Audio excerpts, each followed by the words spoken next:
नमस्कार छात्रों, बीए द्वितीय वर्ष द्वितीय प्रश्न पत्र की इस कक्षा में आप सभी का स्वागत है। आज हम द्वितीय प्रश्न पत्र हिंदी कथा साहित्य के अंतर्गत हिंदी कहानीकार जयशंकर प्रसाद की कहानी कला के विषय में विश्लेषण करेंगे।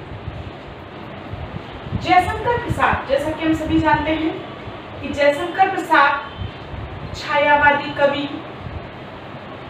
ऐतिहासिक नाटककार तथा कहानीकार, इन तीनों ही रूपों में हिंदी साहित्य में विशिष्ट स्थान रखते हैं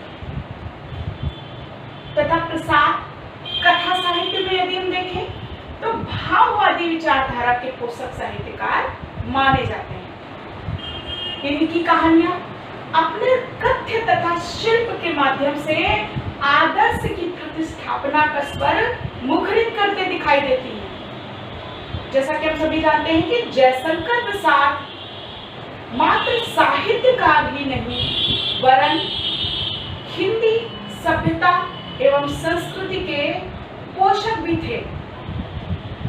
वे तत्कालीन स्वतंत्रता आंदोलन में प्रतिभागन करते दिखाई देते थे।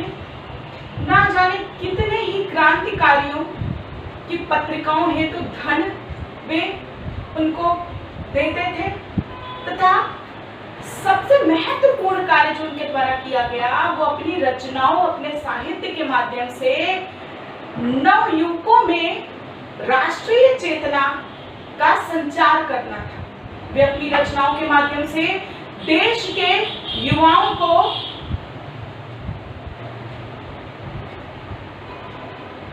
एक संदेश देते दिखाई देते हैं।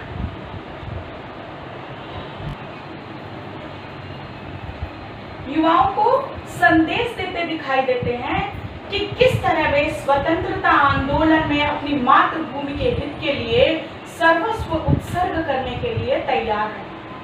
उनके साहित्य में जो भी चरित्र सामने आते हैं वे भी आदर्श की प्रतिस्थापना करते दिखाई देते हैं। यदि इनके जन्म के विषय में हम देखें तो इनका जन्म सन 1889 को वाराणसी के एक सुविख्यात सुंगनी साहू नामक परिवार में हुआ था। यह परिवार संपूर्ण काशी में अपनी धनाढ्यता के कारण प्रसिद्ध था तथा 500 परिवारों का भरण पोषण इस परिवार के जिम्मे था। अत्यधिक तेजी से खर्च किए जाने के कारण शीघ्र ही इनका परिवार ऋणग्रस्त हो गया। फलतः प्रसाद को आगे का जीवन अभावों में बिताना पड़ा। इन्होंने मात्र 8वीं तक कक्षा विधिवत स्कूल में प्राप्त की क्योंकि उसके पश्चात धनाभाव के कारण इनको स्कूल त्यागना पड़ा। स्वाध्याय से इन्होंने संस्कृत, पाली, प्राकृत, अंग्रेजी आदि भाषाओं का अध्ययन प्राप्त किया। चूंकि प्रारंभ से इनकी रुचि अध्ययन में थी इसलिए इन्होंने घर पर रहकर ही विभिन्न भाषाओं, विभिन्न साहित्य, विभिन्न ग्रंथों का अध्ययन एवं अनुशीलन किया। अध्ययन में रुचि के कारण ही इन्होंने भारतीय इतिहास, संस्कृति, दर्शन, साहित्य एवं पौराणिक कथाओं का गहन अनुशीलन किया और इनके इसी गंभीर अध्ययन का प्रभाव हमें इनके संपूर्ण साहित्य पर दिखाई देता है। इनके इसी पांडित्य की छाप इनकी रचनाओं में बिखरी पड़ी है। तो इस तरह से हम देखते हैं कि इनके अध्ययन मनन का पूरा प्रभाव इनकी कथाओं पे, इनके नाटकों में तथा इनकी काव्य रचनाओं में दिखाई देता है। इनकी कहानियों में जो सबसे बड़ी विशेषता वो यह है कि भारतीय संस्कृति के प्रति रागात्मक लगाव स्पष्ट रूप से मुखरित होता है। जैसा कि बताया, ये भारतीय सभ्यता संस्कृति के पोषक थे। अपनी संस्कृति के उज्जवल पक्ष को वे युवाओं के सामने लाकर उनके चरित्र निर्माण का मार्ग प्रशस्त करना चाहते थे। इसीलिए अपनी संस्कृति के उज्जवल पक्षों को, आदर्श चित्रांकन को अपनी रचनाओं के माध्यम से ये सामने लाने का कार्य किया करते थे। तो भारतीय संस्कृति के प्रति रागात्मक लगाव स्पष्ट मुखरित होता है इनकी संपूर्ण रचनाओं में। अब यदि कहानियों की बात करें तो प्रसाद जी ने 69 कहानियों की रचना की थी तथा यदि इनकी पहली कहानी देखें तो इनकी पहली कहानी ग्राम थी जो इंदू नामक पत्रिका में 1911 में छपी थी तथा 1911 से लेके 1937 जो कि इनकी मृत्यु का वर्ष था तब तक ये लगातार साहित्य सर्जना में संलग्न रहे। तो इनकी कहानियों के क्षेत्र में देखें तो इनकी कहानियां ऐतिहासिक, यथार्थवादी, प्रेम मूलक, भावात्मक, क्योंकि भाववादी विचारधारा के पोषक थे। हिंदी साहित्य में भाववादी विचारधारा का एक नया दृष्टिकोण लेकर के आए थे प्रसाद।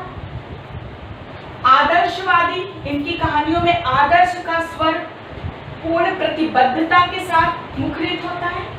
प्रतीकात्मक तथा मर्मस्पर्शी है। इनकी कहानियां मन को छू लेती है, पाठक अभिभूत हो जाता है।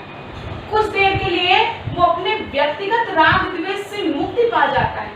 इनकी कहानियों के एक जो आदर्श स्वरूप है उसको देख करके भाव विभोर हो जाता है पाठक।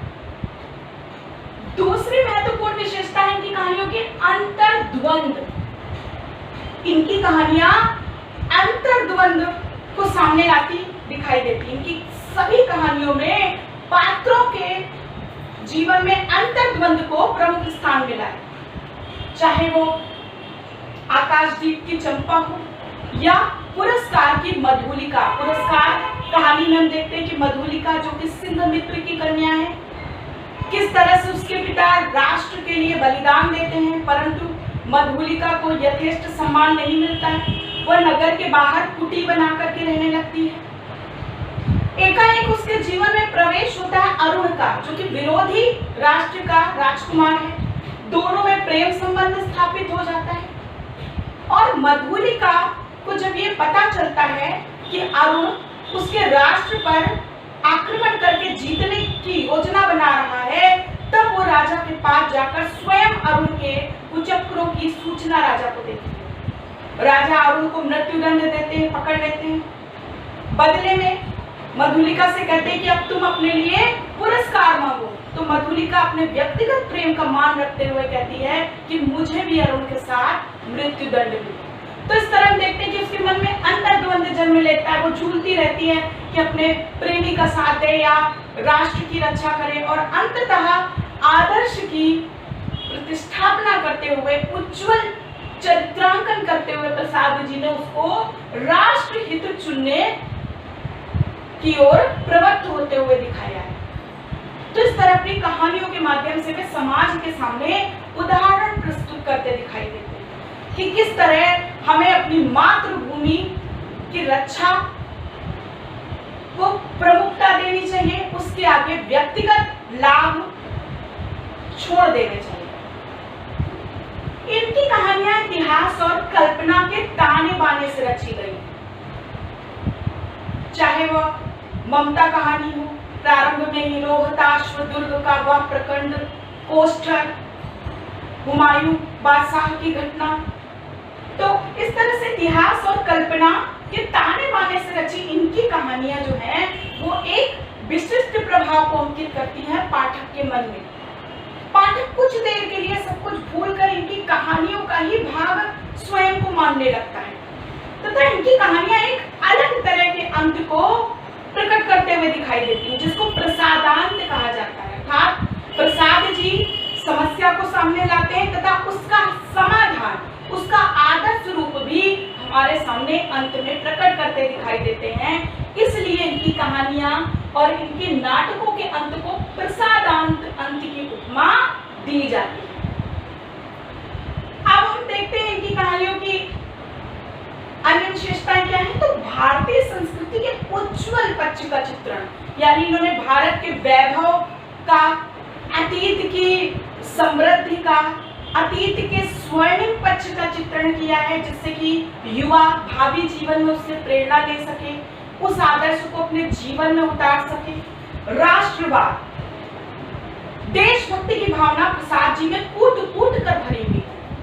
इसी कारण इनका संपूर्ण साहित्य हमें राष्ट्रवाद के स्वर से गूंजता हुआ दिखाई देता है। प्रेम का आदर्श स्वरूप, इनकी कहानियों में प्रेम का चित्रण हुआ है, परंतु व्यक्तिगत स्वार्थ को पीछे हटाकर आदर्श स्वरूप का चित्रांकन किया गया है।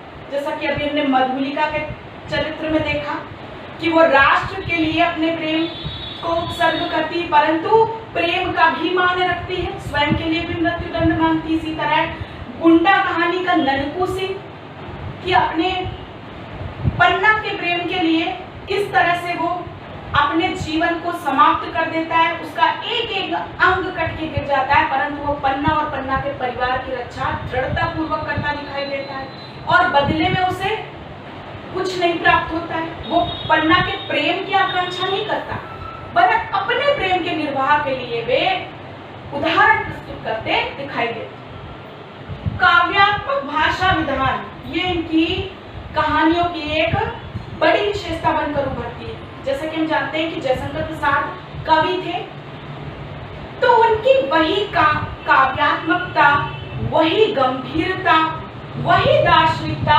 इनकी कहानियों की भाषा में भी दिखाई देती है। इनकी कहानियों की भाषा शुद्ध संस्कृत निष्ठ तत्सम प्रधान शब्दावली है, जिसमें कवियों की सी अलंकृतता आ गई है। इसलिए कहीं कहीं कभी कभी इनकी कहानियों की भाषा बोझिल भी प्रतीत होने लगती है। तो इस तरह से हम देखते हैं कि इनकी कहानियों में संस्कृति का उज्जवल पक्ष, राष्ट्रवाद, प्रेम का आदर्श चित्रांकन तथा काव्यात्मकता आदि विशेषताएं देखी जाती हैं। इनकी कहानियां चरित्रों का उदात्त स्वरूप प्रस्तुत करती हैं, चाहे वो ममता कहानी की नायिका ममता हो, जो अपने शत्रु को भी मानवीयता के कारण उसकी रक्षा करती है, उसको आश्रय देती है, चाहे वो पुरस्कार की मधुलिका हो, चाहे वो आकाशदीप की चंपा हो या गुंडाकांड ननकू सिंह। इनकी सभी कहानियों में चरित्र जो है वो अत्यंत आदर्श स्वरूप में सामने आते हैं। इनके चरित्र भावी युवाओं को प्रेरणा देते दिखाई देते हैं कि किस तरह वे अपने जीवन में त्याग एवं उत्सर्ग का आश्रय लेकर के जीवन को सुंदर बना सकते हैं। अब हम देखते हैं कि कहानियों के विषय में। तो इनकी पहली कहानी थी ग्राम, जो 1911 में इंदू नामक पत्रिका में छपी थी। इसके बाद ममता, पुरस्कार, आकाशदीप, गुंडा, मधुआ, सालवती, छाया, शरणागत तथा प्रेम गीत आदि की प्रमुख कहानियां हैं। इनके कहानी संग्रह यदि हम देखें तो छाया, प्रतिध्वनि, आकाशदीप आदि तथा इंद्रजाल आदि के प्रमुख कहानी संग्रह। छाया इनका पहला कहानी संग्रह माना जाता है।